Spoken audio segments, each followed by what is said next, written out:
Meditation for beginners. 3 steps to start today.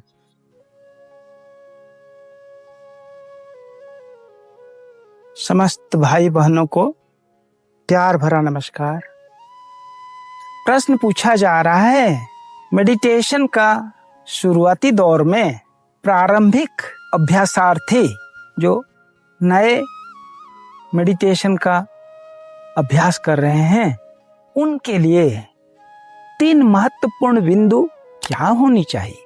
मेरे हिसाब से मेरे प्रश्न तो समझ में आ ही गया होगा।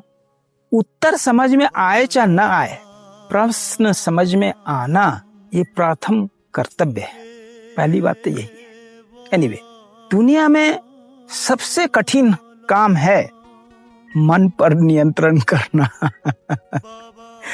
बाकी कोई भी काम अब बहुत आसानी से कर सकते हैं, लेकिन मन को नियंत्रण करना एक तरह से असंभव काम है।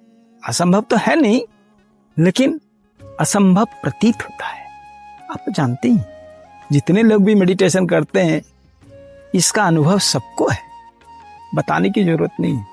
रही बात इसको नियंत्रण किया कैसे जाए, नियंत्रण करने का दूसरा नाम, मन को नियंत्रण करने का दूसरा नाम ही है मेडिटेशन।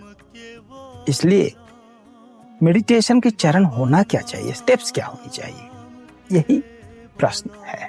आप जानते ही हैं कि ये सबसे कठिन काम है, इसलिए सबसे अधिक लगन के साथ करना होगा। कभी कभार आदमी 1-2 प्रयास से थक जाता है और कभी कभी 1-2 प्रयास में अच्छा होने लगता है, 2-4 दिन करने के बाद फिर भी छोड़ देते हैं, बीच में भी छोड़ के चले जाते हैं। निरंतर अभ्यास की आवश्यकता है। तो इसकी जो 3 मुख्य बिंदु है वो मैं आपके सामने रखना चाहता हूँ। मेडिटेशन का 3 मुख्य बिंदु। तो प्रथम बिंदु है कि हमारे मन जाने अनजाने इस रंग भरी दुनिया में ऐसा रम गया है कि परमात्मा ने इस दुनिया बना करके हमको इस माया जाल में ऐसे फंसाया है, हम चाहते हुए भी इस दुनिया से अलग होना हो ही नहीं पाता है। इसलिए मेडिटेशन का सर्वप्रथम जो चरण है, हम दुनिया से मन को अलग करें। दुनिया से अलग करने का मतलब क्या है? जब हमारे मन सिर्फ हमारे अस्तित्व के बारे में सोचना चालू कर दे, मैं हूं, सिर्फ मैं ही हूं और कोई नहीं है, और कुछ है कि नहीं है मुझे उससे कोई मतलब नहीं है, मैं अपने पर जितना ध्यान केंद्रित करेंगे उतना ही दुनिया हमसे अपने आप छूटती जाएगी। जैसे ये मोबाइल मेरे सामने है, अगर मोबाइल को हम अपने मोबाइल से मन को अगर हटाना हो तो 2 उपाय है। या तो मोबाइल को हटा दें, आसान है, या आंख बंद कर लें कि उसको देखना ही छोड़ दें। किसी भी तरीके से या तो हम अपने आप को हटाएं या मशीन को हटाएं। ठीक है, तो यही है, इसी का नाम है, मन को दुनिया से हटाने के नाम है भूत शुद्धि। भूत का अर्थ होता है भूत मतलब पास्ट, ये तो जानते ही आप। पास्ट मतलब जो हो चुका है, बीत चुका है, जिसका निर्माण हो गया है। भूमि होना, जो हो चुका है उसको हम कहते हैं भूत। इस दुनिया में जो कुछ भी दिख रहा है, पेड़ पौधे, नदी नाले, पशु पक्षी, जो कुछ भी दिख रहे हैं, ये सब हो चुका है, बन चुका है ना। इसलिए इस दुनिया को भी कहा जाता है भूत जगत। इस भूत से ही मन को हटाने की जो प्रयास है, प्रथम प्रयास, इसको कहते हैं भूत शुद्धि। इसके लिए हमें करना क्या है कि हमें पद्मासन में बैठना होगा, है ना। पद्मासन मतलब क्रॉस लेग जिसको बोलते हैं, आप जानते हैं ना, यह है आपके सामने पद्मासन। ठीक, इस आसन में आपको बैठना होगा। इससे क्या होता है कि आपने अपने पैर को बांध दिया, देखिए ये हाथ को बांध दिया, अब आंख को बांध दिया, रीढ़ की हड्डी को सीधा कर लिया, जीभ को उल्टा करके उसको भी बांध लिया ऊपर की ओर करके। ठीक है, जो जो चीज हो सकता है उसको बांध देना। मतलब हम वहां से, ये बांधने से होता क्या है कि मन को हटाने की जो क्रियाएं हैं, जो एफर्ट है, वो आसान होता है।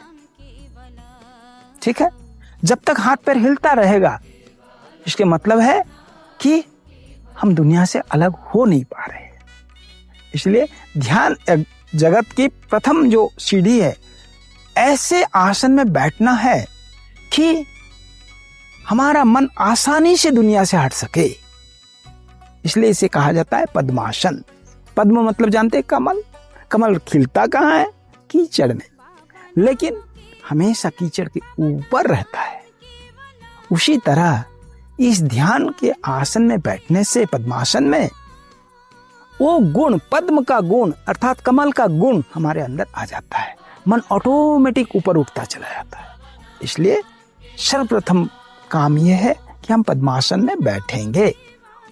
पद्मासन में बैठते ही हमारे मन अपने आप धीरे धीरे दुनिया से अलग होना चालू हो जाता है। ये प्रथम कर्म, इसको कहते हैं भूत शुद्धि। ठीक, उसके बाद दूसरे चरण क्या है? दूसरे चरण यही है कि हम मन को हम एक विशेष चक्र पर रख करके ध्यान करें। चक्र तो आप जानते ही हैं, चक्र वो है मन का, ऑफिस को कहते हैं चक्र। आप काम करते हैं, कोई ना कोई ऑफिस में तो करेंगे ना, आपका एक ऑफिस होता है, दफ्तर होता है, ठीक है, उसको हम कहते हैं चक्र। कई सारे चक्र हैं, लेकिन ऊपर के चक्र नीचे के चक्र को नियंत्रण करते हैं। इसलिए हम क्या करेंगे, एक ऊपर का चक्र में ले जा करके मन को एकाग्र करेंगे बिंदु के रूप में। ठीक, उसका कारण यही है कि ये संसार सच में बताया जाए कि निर्गुण ब्रह्म का एक स्वरूप है। निर्गुण ब्रह्म है क्या चीज? जिनका कोई गुण नहीं है। गुण नहीं है का मतलब, जैसे एक बिंदु है, उसका ना लंबाई है, ना मोटाई है, ना ऊंचाई है, ना चौड़ाई है, कुछ नहीं, नापा नहीं जा सकता है। इसलिए बिंदु को भी निर्गुण माना जाता है, निर्गुण ब्रह्म का स्वरूप। ठीक है, तो मन को बिंदु रूप में विशेष ऊपर के चक्र में एकाग्र करने का नाम है आसन शुद्धि। अर्थात मन को विशेष अवस्था में हमको रखना होगा। राइट, कुछ लोग बाहर की ज्योति पर दीपक जला के या किसी और चीज पर ध्यान को एकाग्र करते हैं। इससे होता क्या है, हमारी अंदर की शक्ति बाहर जा रही है। ध्यान तो आपको लग रहा है, कुछ लोगों को ध्यान लगता है, कुछ को नहीं लगता है, लेकिन जो भी लगता है हमारी अंदर की शक्ति बाहर जा रहा है। इसलिए हमें शक्ति को प्रिजर्व करना होगा, प्रोटेक्ट करना होगा और उसको कलेक्ट करना होगा। ठीक है, तभी मेडिटेशन अधिक लाभदायी होगा। से बाहर कभी भी मन को एकाग्र करने से उससे बेहतर है अंदर की मन को, और विशेषकर चक्र पर मन को एकाग्र करना। इसका नाम है आसन शुद्धि। हाँ, ये सारी चीज हम जो बता रहे हैं, इसकी करने का व्यवहारिक पक्ष किसी न किसी आनंद मार्ग के आचार्यों से, चाहे ब्रदर्स हैं तो दादाओं के पास, सिस्टर्स हैं दीदियों के पास सीखना ही होगा। ठीक, ये दूसरा चरण समझ में आया। तीसरा, इस बिंदु रूपी मन को ले जाकर के अनंत सत्ता ब्रह्म में, निराकार ब्रह्म में, जिनका कोई आकार नहीं, इतने बड़े हैं कि इनको नापा नहीं जा सकता है, उस ब्रह्म में उनको मिलाना होगा। क्यों? भगवान की कोई स्वरूप नहीं होता है, ईश्वर की कोई स्वरूप नहीं होता, ब्रह्म की कोई स्वरूप नहीं है। ये तो हमने उनको एक स्वरूप दे दिया है, एक आकार दे दिया है। वो निराकार है, अनंत है, अनादि है। अनादि अनंत परम ब्रह्म को हम कैसे रूप दे सकते हैं? अगर जो रूप में आ गया तो उनका शक्ति सीमित हो गया। इसलिए हम असीमित के पास जाना है, अनलिमिटेड के पास जाना है। ठीक है, तो इसलिए वो जो क्रिया है अणु मन को भूमा मन में, अणु चैतन्य को भूमा चैतन्य में मिलाने की जो प्रक्रिया है उसे हम कहते हैं चित्त शुद्धि। ये 3 चरणों से हमें गुजरते हुए मेडिटेशन को परिपक्व करना ही होगा, ठीक है। और इसका विशेष व्यवहारिक और अप्लाइड साइड वो आचार्य ही आपको बताएंगे, ठीक है। इसलिए आप इसको सीखें और इसको समझें और मेडिटेशन का आनंद लें, ठीक है। और हमारे संस्था में, आनंद मार्ग संस्था, इस कार्यक्रम को 1955 से आरंभ करते हुए गुरुदेव श्री श्री आनंद मूर्ति जी ने जो प्रक्रियाएं हमको दी हुई है, करोड़ों लोगों को इसका बेनिफिट मिल रहा है।